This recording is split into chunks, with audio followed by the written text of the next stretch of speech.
Good morning and happy Monday, baseball whale lifers and Utopian baseball universe people. Is that what we call them? We call them people. We don't call them lifers, Joey. I actually just call them the universe. The universe. It's even better, man. Like a one of a kind. They're the universe. Everybody loves the universe. Anyway, we're here. It's a little damp and dreary here in New Jersey. Joey, we always go over the weather reports before we actually start this every day. It seems to be a little bit better in Wisconsin. But even better is we're in the height of the playoff season, both in Utopian baseball universe and the real world. And Joey, we're down to the table. So can we pull up a chair and find out what's going on at the table? Yeah, this weekend was 4 great games, and the road team won all 4 games this weekend as the San Diego Padres, and I'm representing my Padres hat for anyone watching on YouTube or Facebook now. Padres won 2 games in Cincinnati this weekend. The first one was crazy. Cincinnati led 2-0 in the 8th. Jose Rio was cruising for the Reds. Fernando Tatis had an RBI double to make it 2-1. Tony Gwynn tied it with an RBI single. And then in the 13th inning, with 2 outs, the Padres scored 4 runs off Johnny Vandermeer to take Game 1 6-2. Yesterday, very similar. Reds led 2-0 in the 6th. They got a 2-run homer from Tony Gwynn to tie it. And then scored, I believe, they got a 2-run homer from Gwynn, and then later in the same inning, a 3-run homer from Ray Dandridge. That made it 5-2. I think the final was 7-3. So San Diego steals 2 in Cincinnati, and then the Braves won 2 in Toronto. The reason Toronto had home field was they beat Atlanta in a 3-game series in April, which determined home field for any postseason matchup for those 2 teams. Braves won 4-2 on Saturday. Phil Niekro, 16 strikeouts. He actually struck out his first 7 batters. That's never happened in the history of the Utopian. And then yesterday, the Blue Jays were up 1-0 in the 9th with 1 out. And David Justice hits a solo homer to tie it. And Ronald Acuna Jr. with a 2-run homer to give the Braves a 3-1 lead that they held on to. So Game 3s are tomorrow. Atlanta and San Diego both winning 2 on the road. I mean, anything can happen, but Padres and Braves are in good position right now to potentially meet in the championship next Wednesday. Yeah, I kind of picked the Reds to win it all, and it seems like maybe the bullpen's been faltering, giving up these late inning runs. Who are the guys falling behind in the bullpen for the Reds? Well, actually, in both cases, it was the starting pitcher going late. No. Jose Rio actually had a 1-hitter entering the 6th inning yesterday and gave up those 2 homers.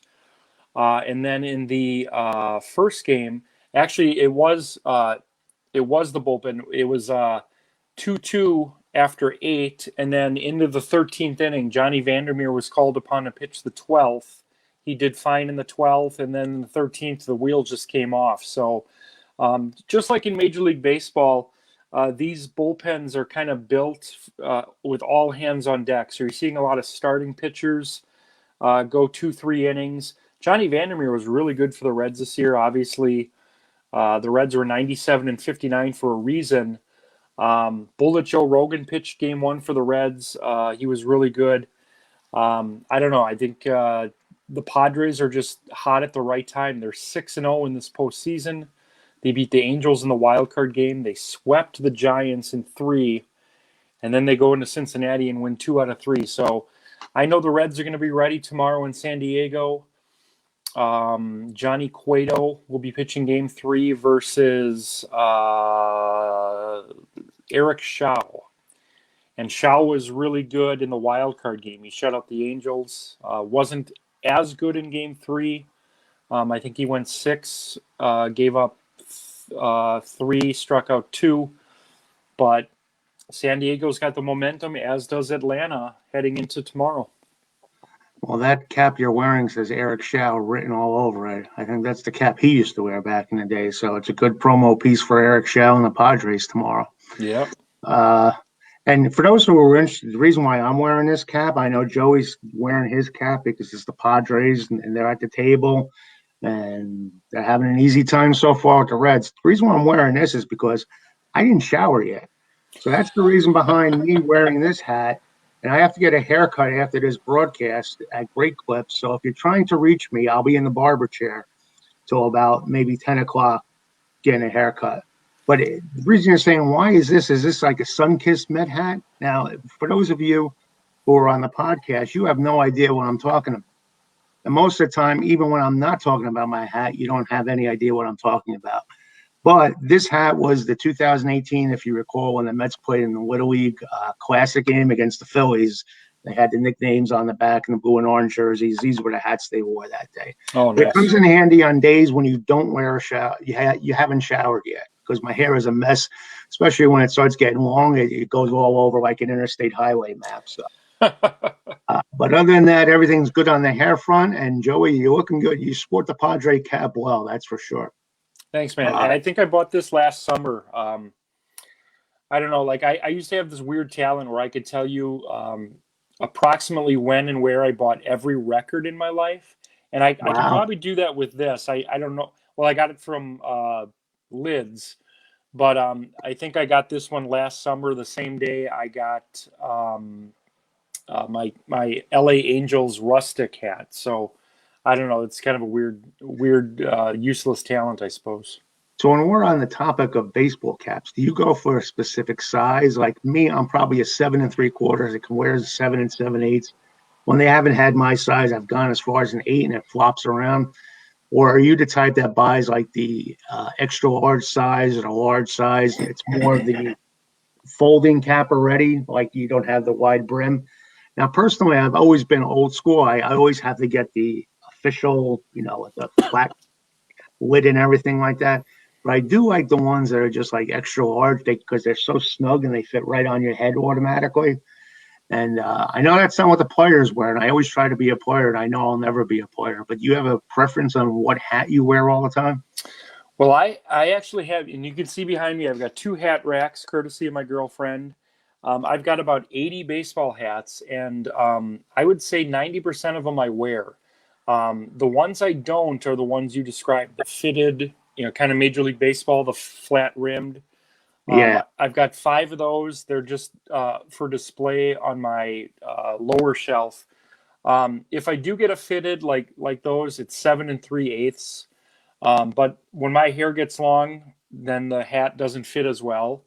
But the hats I prefer are made by 47 brand. They're really comfortable, adjustable in the back by a strap, not a mesh cap, but just a adjustable strap.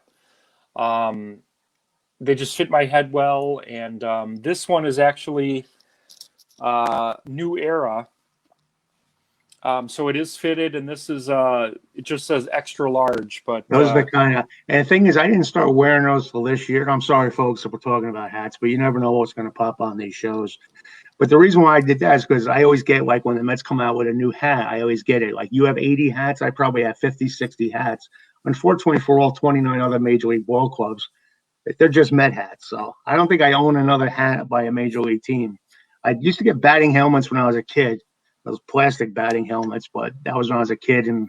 But then when I became Met obsessed, I just got Met hats. But they didn't have the Memorial Day cap. It's sold out on MLB.com. Some of these flavor of the month hats that are just like once in the moon they come out, and that's at a limited run. The size ran out for me, so I had to get one of those. And I said, wow, I should have been buying these all the time. They fit so much better and they feel so much better on your head. But that's just one man's opinion. So is there anything we can expect? Or let's put it this way, let's get to know Joey up close and personal. I know it's tough to be emotional when you're doing these table games, and sometimes you do have a rooting interest in one of these teams, but maybe you just hide it when you're doing the broadcast. Is there a team you're rooting for in the table? Honestly, there's not.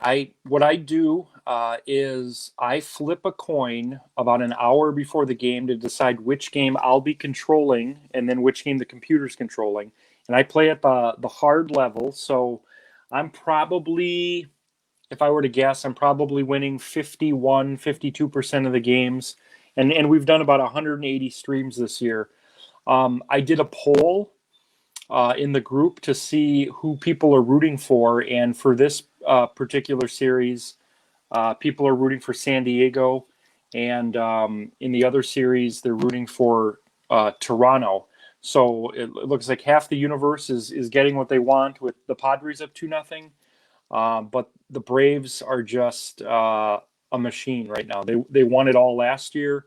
They're up 2-0 in that series.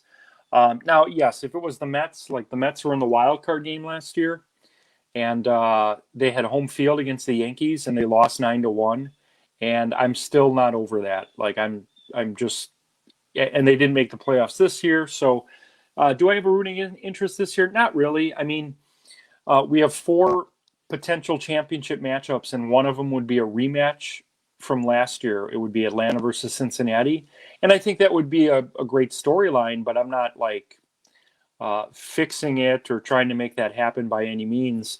If it happens, we'll write a story to kind of support that. But as it stands right now, again with a lot of baseball left, the momentum is looking at Braves Padres, which again we've got a lot of Braves fans in the group. We actually had an influx of membership last night from Braves fans. A friend of mine named Laura Stone introduced me to a friend of hers named Brian Custard, and he's got a baseball group that's Braves themed. She said, he'd be great for your show. And I said, well, let's talk to him. And we're actually going to have him on Wednesday night to talk about his group. And I woke up this morning to, I think, 16 new members that are all Braves fans. So I think that could skew that poll a little bit if they notice it this morning about who they want to win. But yeah, Braves look like they're rolling, and the Padres are just hot at the right time. All right, Joey, I'm writing this down. So we're going to be doing shows in the future. We could have a Braves roundtable with these folks one day. Oh yeah, I could. I'm not gonna. I don't want to call people out live right now, but I could probably call them out. Call them out. Yeah, I think that would definitely be good. Cool. Keep those ideas coming, folks. Well, you're saying that you got a lot of Braves fans joining, and a lot of people want the Padres and the Blue Jays. So it sounds like maybe you have a lot of Fred McGriff family members and friends voting on these things. Because get the tie in there with Fred McGriff, played for all 3 teams there. It kind of sounds like that. And ironically, and I may have mentioned this last week, we had a guy that joined back in February, and usually when we get new members, I'll ask a question like, who's your favorite team? Why do you love baseball? And there's a guy named Al Harvey who is a big Blue Jays fan and a big Padres fan. So he would love to see a Padres Blue Jays final, and we'll just have to see what happens Wednesday when the series go to San Diego and Atlanta. Like I said, anything can happen with the road teams dominating so far. Nobody's out of the series by any means. That's what amazes me about baseball fans in general. No matter where you live, you'll find a fan of one team that you never thought would exist in your area. Yeah. I go food shop and I run into this guy like once every couple of weeks. He's a big Marlins fan. You got the Yankees, the Phillies, and the Mets all within central reach of where I live. And this guy's a Marlins fan. And he grew up in New Jersey, so you never know. So they're out there, and that's the beauty of baseball. You can root for any team you want. So, Mr. Harvey, that's an odd choice, the Padres and Blue Jays, but God love you. I love people like that. Anything else you want to add about the Utopian baseball universe before we shuffle on? So we got a lot of exciting things happening this week. Tuesday night at 7 o'clock Central, we're going to have 401 Sports back on to talk about their company, David Rubin and David Wu. They're going to be releasing some IPOs for players this week that have postseason ties. And one of the players they're releasing today is Corbin Burns. So that's going to be exciting to talk to them. I've got Brian Custard coming on Wednesday night. And just more game streams. We're taking a day off from the game streams today for a travel date, but we got games tomorrow and Wednesday, and then Thursday potentially if these don't end up in sweeps. So yeah, just keeping busy. I think tonight, I think there's 4 Major League Baseball postseason games. So I've got my work schedule to make sure that I'm home for the Brewers and just enjoy some of that and relax today. Okay, now 401k Sports is on alert. Come November, we could be doing a roundtable with them and some guests if they want to hop on too. So tell those guys they're not out of the clear either. We're coming to get them. Now, anything in the baseball world before we get to the 5 questions that you would just like to get off your chest or talk about? Well, I didn't see it last night, but I guess the world is talking about how this Rays Red Sox game ended. Oh, it was crazy. It was and that's actually that's my question on the day in the baseball way of life group today. Yeah. You don't appreciate. We had this runner on second base yesterday, but the drama and the extra, it was just fantastic. Every inning was a nail biter in that game, and it was fantastic. So and what exactly happened? Well, I was watching football, and so I watched the Red Zone, and I was oblivious to baseball. And I said, well, let me see what's going on because I wanted to watch the White Sox and Astros game. So I went on MLB.com just to see who won the Red Sox game. And it was the 9th inning. I said, wow, it's like 8 o'clock already. It's the 9th inning. But it was just going back and forth in the extra innings. I mean, it was fantastic. And it seemed like either the wind was blowing in or there were long drives being hit you thought were going to be game enders, and they weren't. They were caught at the fence or off the wall. And the weirdest thing happened, like Tampa Bay got a ground rule double when it could have been when the ball actually bounced off the player and went into the I wouldn't even say the fence, like the bullpen, bounced off his leg and went into the bullpen, and it prevented Tampa Bay from scoring a run. But they held up the review and everything, so you got to get out the baseball rule book and dig deeper as to whether or not that was legit or not. But it was crazy yesterday. It was just a great day. And some of these games have been friggin' fantastic. And today I wasn't rooting for any team to win 3-0 because I wanted today to be a special day. You want that one, like Friday was that type of day with 4 games, but today is basically an elimination day for every game. So it's very rare when you're going to see something like that today. So if you get a chance to watch all of them, it's fun, but you're going to have like a game that means something in a big way all day today, and that's fantastic. And I think baseball is benefiting from that big time today. Nice. And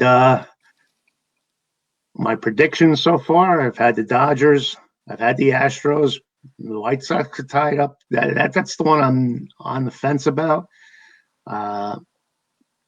Dodgers going today.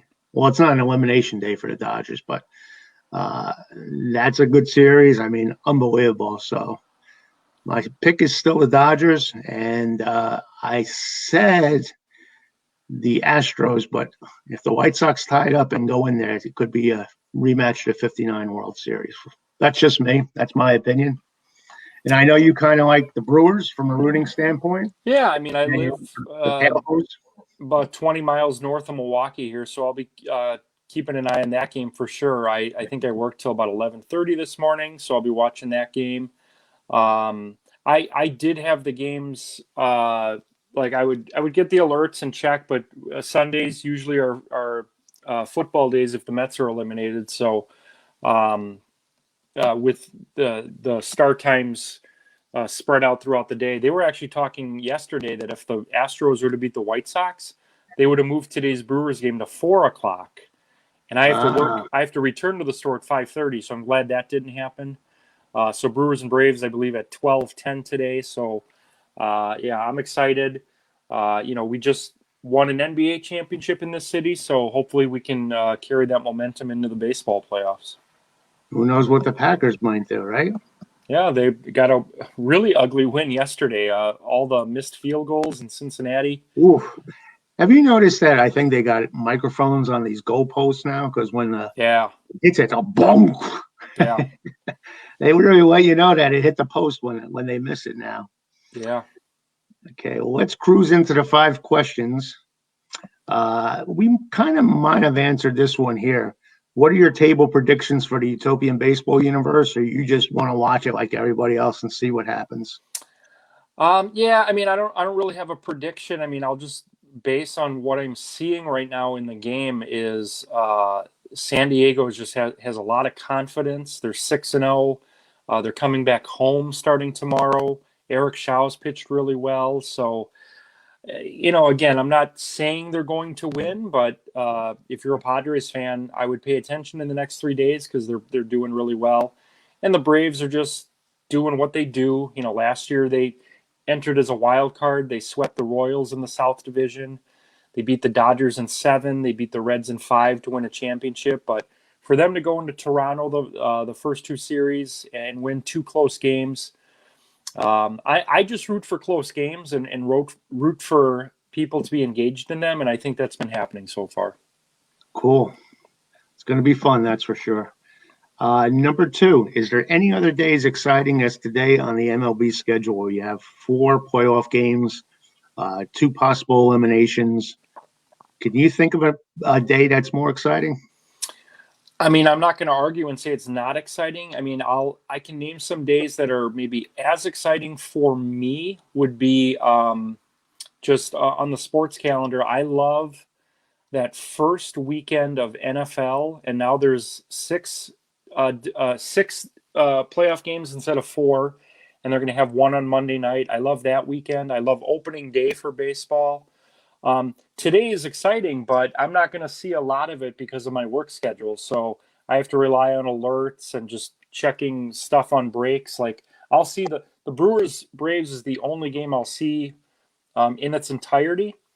But everything else I'll just kind of peek on. But I cannot argue today is very exciting, especially like you said in the American League, 2 potential series clinching games for the Red Sox and the Astros today. Yeah, it should be fun. And speaking of NFL, did you catch any of the exciting NFL games yesterday? Yeah, so it kind of a bittersweet day. Like the Packers won, that was great. The Browns were winning all day in LA, and they lost to the Chargers. So that kind of hurt. But my fantasy team's really well. Josh Allen is killing it for me this year. They were talking at the end of the game last night how he's the MVP. He's definitely the MVP in my fantasy so far. I'm 4-1 in one league. I have a chance to be 4-1 tonight if I get a touchdown from a guy.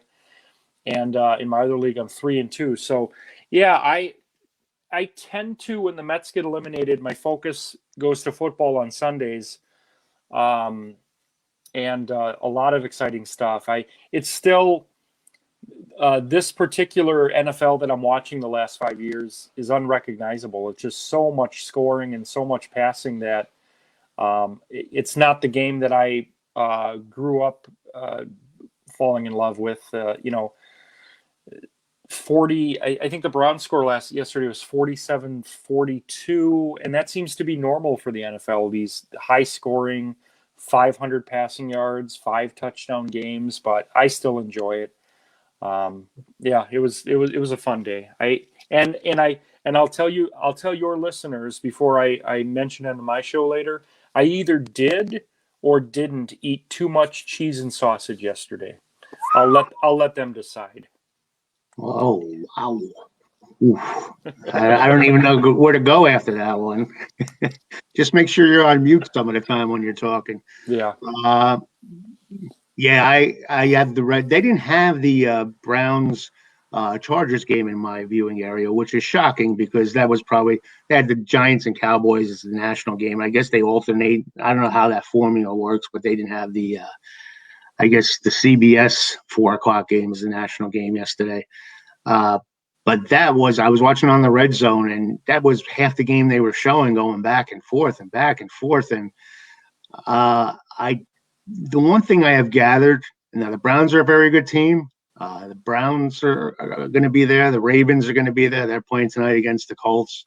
The Chiefs, they may take a step back this year. I'm not sure. I'm not that impressed with their defense so far.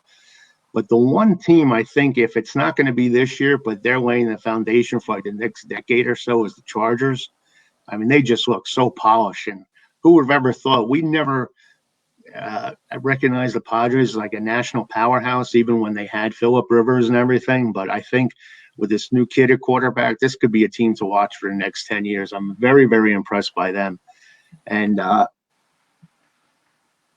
that's the one thing I've gone out, and the AFC teams are right now so much more entertaining than the NFC teams. For sure. And the one game, again, I wasn't broadcast here, but I watch on the Red Zone. The Red Zone, if it's just constant action throughout the whole day, was the Detroit game. I don't know if you heard or anything or read anything about that, but Detroit was down by a touchdown. Minnesota turned the ball over, and Detroit got the ball on like the 21-yard line in Minnesota. It was less than 2 minutes to go. They scored a touchdown. So now all they need is an extra point to go ahead and tie the score. They went for 2, and they converted. And I said, whoa, Detroit's finally going to win one. But Minnesota gets the ball back like 38 seconds, like 3 pass plays down. Then they have to kick maybe a near 50-yard field goal or whatever. And they kicked it and won. Detroit lost another heartbreaker at the end of the game. It's been a heartbreaker if you're a Detroit Lion fan. Yeah. And in New York, it's the same old shit. We got both teams bulldozed. So it's getting to the point now where you just watch the other teams now. You don't even watch the New York teams anymore. But enough of me whining on about the NFL. Now, I kind of said here, which team has impressed you the most this NFL season? For me, it's the Padres. I'm wearing the Padre hat. San Diego Chargers. I see such dramatic improvement and such a new environment as far as like play calling and everything for the Chargers. Is there one team that's impressed you? Now, it could be the Browns. You can say your own team, the Browns, but is there a team that's impressed you more than any other? Buffalo. Yeah, Buffalo is a force. And beginning of the year, as you recall, when we had our little 5 questions, I actually picked Buffalo and Green Bay for the Super Bowl. So, yeah. Buffalo, when you said they're 4 ahead, I'm sorry. They're 4-1. They beat Kansas City pretty handily last night. I think they were up 18 when I finally turned it off. I know they lost opening day against Pittsburgh, but right now, I think they're the most balanced team. I think Kansas City is taking a step back. Kansas City could very well be 1-4 right now because the only reason they beat Cleveland on opening day was the punter for Cleveland dropped his only punt attempt. The Browns led that game the whole way. Browns look good. I mean, I'm upset they lost yesterday, but you can't be too upset when your team puts up 42 points. Defense just kind of didn't show up yesterday, but I agree with you 100%. The AFC is where it's at right now. Outside of Tampa, like Tampa Bay is obviously really good, but I can't name another team that I think could win a Super Bowl in the NFC this year. I think it's Buffalo, Cleveland. I'll still throw Kansas City in there because they're young and they're talented, but the AFC is by far the better conference and the more entertaining conference these days. I agree. And I think Tampa Bay would be an underdog no matter who they played in the Super Bowl. But again, you can't underestimate Tom Brady if he gets there again this year. Yeah. And number 5, we kind of do this stuff usually behind the scenes. But I'm going to put Joey on the spot right now. Are you excited about our 2 groups joining forces in the broadcasting world? Is there anything in particular that really has you excited about the venture? I am beyond excited. Actually, and I don't know how much of this you remember, Stan, but when you joined the Utopian Baseball Universe back in February, and I joined Baseball A Way of Life probably the same day or the next day, I immediately saw the kind of work you did in Baseball A Way of Life, and I said, I want my universe to be patterned by how this guy runs his group, because you are a machine as far as daily content, timed content, scheduled content, and I have kind of aspired to run my group in the same fashion. So for us to work together, I'm beyond excited. And we can tell the listeners we're going to have a meeting on Wednesday to to kind of further talk about some of the ideas we have. Look at But Joey going behind the scenes, because I was going to ask you to hold on after the broadcast, because we could chat with each other after the broadcast and say, well, what time Wednesday? But it's definitely a go Wednesday. So you yeah, just message me on that. yeah, Wednesday. We'll figure out a time. Wednesday's kind of my short day at the store where I'm only in for like 2 hours. But yeah, Stan and I are going to have some major news to break in the next couple weeks. I forget what the exact date is, but I think it's like November. The second Monday in November. Second Monday, November. Well, maybe we should make it the 10th, because if there's Monday Night Football, people may not want to be on our debut broadcast. So that's still up for debate. We can run a poll on Baseball Way of Life. Do you want to start on the 9th or the 10th? We'll see what happens. Yeah, we got some exciting things happening for both groups, and yeah, I'm beyond excited. Well, I'm excited in the fact that I love your interviewing skills, and you got a lot of great people on there. Well, I want them to be part of this too. So I want whoever 401k Sports, your Braves group, whoever's out there that you normally chat to. And I'm also looking forward to big. Now, I'm not talking big. I'm talking huge. This is going like we have our spring training previews. I want to be, yours were fantastic last year, by the way. And Joey, being the Met fan I am, asked me to preview the Montreal Expos. So anyway, we'll have, and I want like almost like a group panel discussion for that. So people, I want to whet your appetite. You like one of these fans, one of these groups, I should say, or teams, come on board. And we got big things planned, not only for next year, but in the upcoming months. Like I said, we're looking at maybe trivia question nights with contests. Joey ran a great one this year. And I know a lot of you love the trivia questions on the group site itself. So we're looking forward to doing something like that. I'm not sure how often it'll be.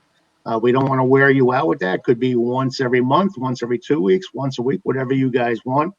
And the other thing we want to is to have roundtable discussions. Whatever's on your mind, feel free to ask, and we can go ahead and knock them out and have you as an individual or a group of people come on and discuss everything. It's going to be fun. It's going to be entertaining, and that's just a sneak peek. I don't want to keep rambling on about that, but looking forward to it. And like I said, it's going to be a joint venture here. Joey's going to be broadcasting his Utopian Baseball Universe updates in the future, not only on his site, but if he'd like, on Baseball Way of Life. So you can catch him on both sites. And it should be fun. And like I said, we're probably going to be podcasting most of this, copying some of this and putting it on podcasts too. So it'll be there for your listening pleasure. So big things are planned in advance. And don't want to keep beating this into the ground and boring you guys with all these details, but there's a reason why both him and I are excited about this. So we're looking forward to it. Yeah, very, very excited. Very excited. Okay. And so Joey, just get back to me about Wednesday. Wednesday's definitely a go. Like I said, the only time would be between 12 and 1. I can't really talk that long, so I can't talk and conduct a meeting at the same time. Sure. I'm talented, but I'm not that talented. And we'll take it from there. And folks, as you know, every Monday we're here on Baseball Way of Life with the great Joey Buchholz. Now, I guess during the off season, we'll just have regular chat sessions, just me and you on a Monday if you want, or we could just leave that to the viewer's discretion, what we should do. And as always, I'm on Joey's show on Friday, same time, 7th. This is where we always get confused, so I always have to say 7:30 Central Time, 8:30 Eastern Time. And I'll be there on this Friday. And tune into Joey this week. It's getting into the heart of the matter with the table. We're getting down to figuring out who's going to be the final two on the table. And the games will be big. There's games tomorrow, right, Joey? Yeah, game 3's tomorrow. We have 2 o'clock. We've got Braves, Blue Jays, and 5 o'clock Padres and Reds. Every pitch will be live on Facebook and YouTube. All right, so check it out, folks. And again, I want to thank everybody for listening. You guys have been burning up the podcast with the numbers, and really appreciate it, and spread the word. We're coming to get you. We're going to be the place you want to go to every time to be entertained when it comes to baseball, Utopian Baseball Universe style and regular baseball style. So, Joey, enjoy your day. Don't work too hard today. Hopefully you can catch some of the baseball action. Go Brewers. And we'll talk again on Friday. And just send me a message on even Wednesday, whatever time you want to do it. Even Wednesday, you can send it to me. Sounds good, buddy. All right, Joey. Have a good day. Take care, everyone. All right, have a good one.